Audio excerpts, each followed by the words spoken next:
Of those 10 things you've mentioned, could you now tell us which is considered to be the most serious and sinful act which invalidates the fast? The act which is the most sinful and most serious amongst all of them, which invalidates the fast, it is sexual intercourse.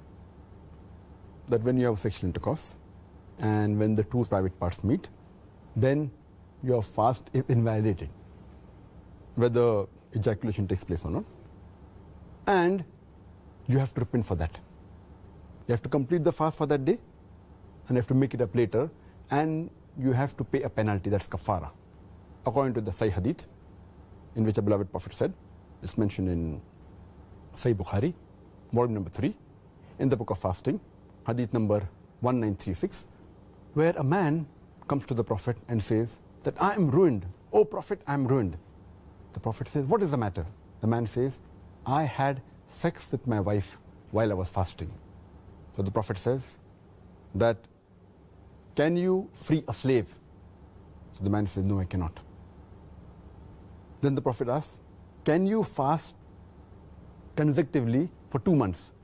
Can you fast continuously for 60 days? The man says, no, I cannot. Then the Prophet says that, can you feed 60 poor people? And the man says no, and the hadith continues. In short, we come to know from this hadith that if any person does a sexual intercourse, it is one of the major sins. It is the most serious and sinful amongst all the things that break the fast. The person who does this sin, he should immediately repent to Allah subhanahu wa ta'ala and ask for forgiveness.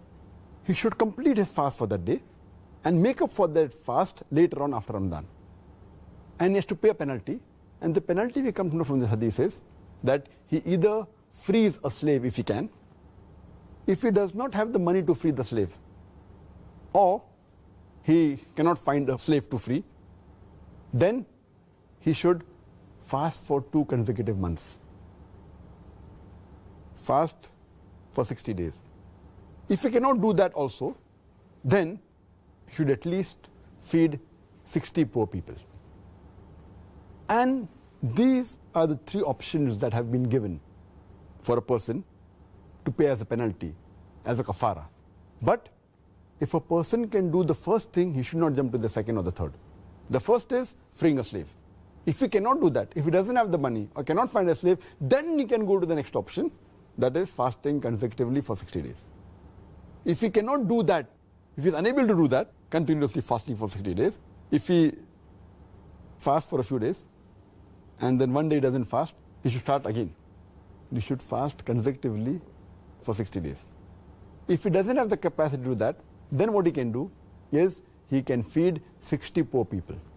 And each poor person should be fed with approximately half sa. Each sa is equal to 3 handfuls of outstretched hand of wheat. So half sa per person, or the food that is there of the land. So 60 poor people you should feed. This is the kafara, the penalty for a person who breaks a fast by having a sexual intercourse. The amount of food, just to clarify that, for my own benefit, if you like, do you think that that's equivalent to about a day's food, approximately? Yes, in short, it should be a day's food that's normal in that land. It may change in America, it may change in UK, it may change in India. But at that time, it was like one of these says that one man requires half sa of meat. And each sa of meat is outstretched. 2 hands is outstretched. And the amount of wheat that comes in, that's equal to sa. So half of 3.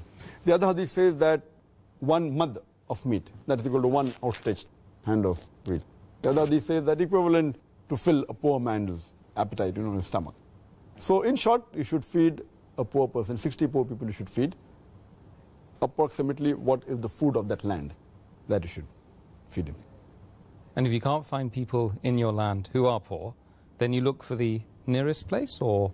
Yes, anyway. And that's difficult in today's world that you cannot find 60 people to feed. I don't know any place in the world where you cannot find 60 people to feed. It may not be a locality, but if you just go to the next locality in your city, surely, in your country, surely you can find. I wish to Allah subhanahu wa ta'ala may that time come. Ameen, ameen. Which will come, inshallah. Inshallah.